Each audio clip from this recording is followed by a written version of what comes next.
Good day mga ka-soilmate at kapwa ko retirees. Nasa backyard po ako ngayon at namimitas ng aking strawberry. Ito po yung hanging strawberry at hitik na po sa bunga, kaya kailangan ko pa.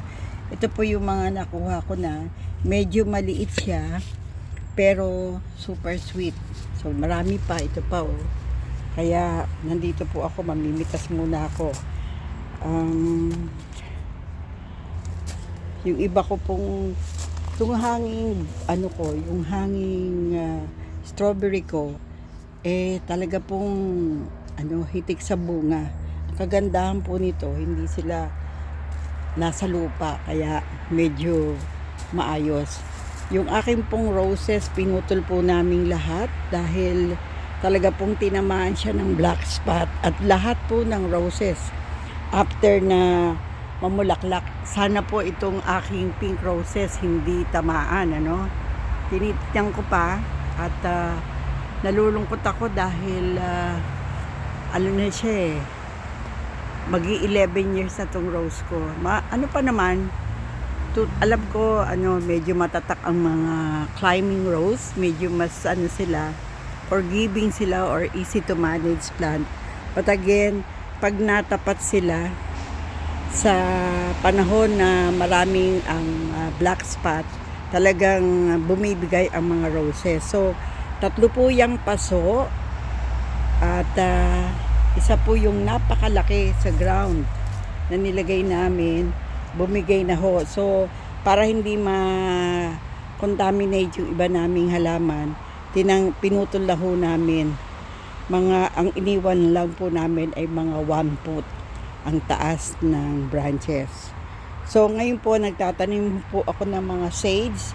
Nagre-replant po ako kasi ang sage somehow ayaw ng mga insekto ang amoy. So para lumayo yung insekto dito sa paligid ng rose garden ko, nagtatanim po ako ng mga cuttings ng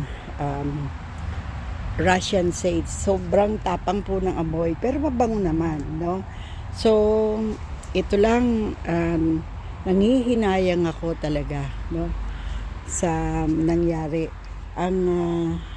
Ito yung strawberry, matapos kong alisan ng bunga, i-start ko na rin silang i-prune ang mga dahon.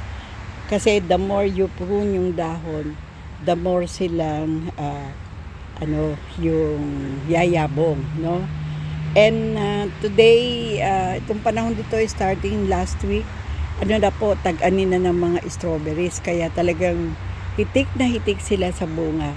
At ang kagandahan po, marami sa mga plant ko ang bee pollinator, kaya I think that makes my garden more conducive para sa mga fruit at saka vegetable. But then hindi ako nag-risk na magtanim ng vegetable kasi ayoko nga po sana yung merong daga. Pero dito kasi marami yung daga naman dito, itong area namin, nilagyan na ng mga para hindi yung rats reduction. Pero syempre, kailangan mo laging malinis. So, pinamanatili kong malinis tong garden, Kahit malakas ang hangin in the last few days, at talagang naglaglag ng pagkadami-daming dahon. So tignan niyo po itong trees around us, Kami, ang tree lang namin, itong napakalaking cedar. Ito pong cedar na to, maaring 40 years old na. Iyan lang po ang punong nakapasok sa namin, sa fence namin. Yung pong maple, nasa labas ng fence, tanim po yan ng township. So, hindi namin siya pwedeng galawin. Pero yung dumi niyan, yung pag nag-fall, naglaglagan sa amin, dito po sa bumabaksak at sa kapitbahay. Itong kapitbahay ko, mayroon siyang malaking pear tree at saka cherry tree.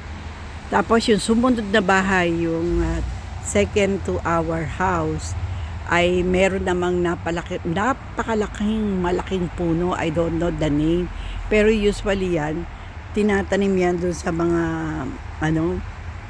malapit sa highway, kasi talagang ang kanyang trunk ay napakalaki. So tignan nyo po yung trunk yan. Yun po yung aking dito sa loob ng garden namin, as much as possible, hindi ako naglalagay ng malaking tree.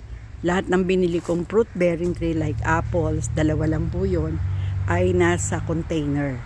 Kasi gusto ko ginugupit o pinuprune para hindi siya tumaas. Pag tumaas kasi maliliit po kami, mahihirapan din kami manguha ng bunga. So, as much as possible ay yung mga low o container tree ang pinapalaki namin ngayon. So, ito po, mamimitas po ako ng strawberry. Itutuloy ko lang, kaya lang ayokong mamis na ipakita sa inyo. Ito po yung aking napitas, maliban pa dun sa nandun pa sa container. Isa-isa ko po silang tatanggalin para blender ko mamaya, kasi meron kami saging. Masarap to i-blender siya ng banana at saka vanilla ice cream. So yan lang po for today ang update. So again, wala na akong rose for summer. Siguro bibili ako ng some roses kung may makita ako, pero hindi ko muna siya ilalagay dito sa part na ito. So yan, tayo, strawberry picking for today. So, marami pong salamat sa inyo sa walang sawa niyong pagsubaybay. Dumadami na po ang subscriber natin. Hindi po monetize itong aking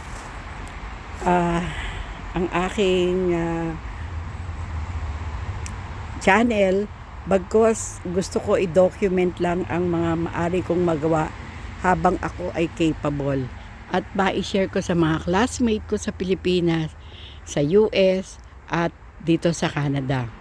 Masarap pong mag-garden, pero medyo masakit sa likod at sa balakang, kasi pagka nagpatuloy ka ng yung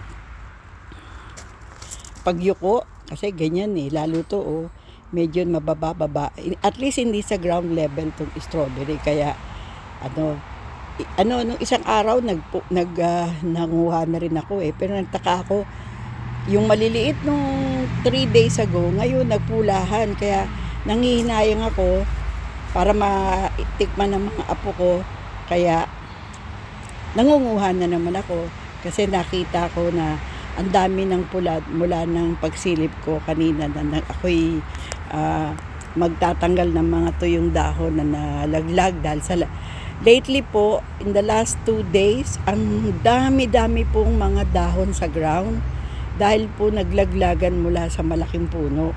Kaya buti yung cherry itong aming strawberry, inilayo po namin doon.